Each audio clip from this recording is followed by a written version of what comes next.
ตัวนี้ค่าจะได้150,000ตัวนั้น200,000ตัวนี้ก็60สิไปหาซื้อโคมไต่อื่นกับซื้อกาวติดแม่งกันขายก่อนบ้านเมืองแข้งเลยตลาดสารวัตรก็เอาคาเฟ่ก็คือเส้นหาแล้วลงมาเนี่ยลงเอาเบิ้ง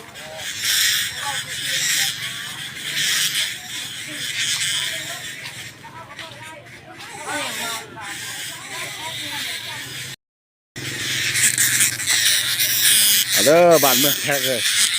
ซื้อโคมนะสิไปหาไต่อื่นขายกับกาวติดจักจันขายจักจันพี่น้องเอ้ยนักห้องไต่อื่นนักห้องอยู่ต้องตัดสูง60,000เนี่ย60,000เดือนเนี่ยลดตัวอะไรกับกิโลหนึ่ง200,000มาเปรียบเทียบสกับสีนงัวสีนข้อยโล130,000 140,000ซอยจูกับซอยจูงัวเนี่ยตัวไรแสบพี่น้องโอ้ดอกจุกอะไรเนี่ยซื้อโคมกัน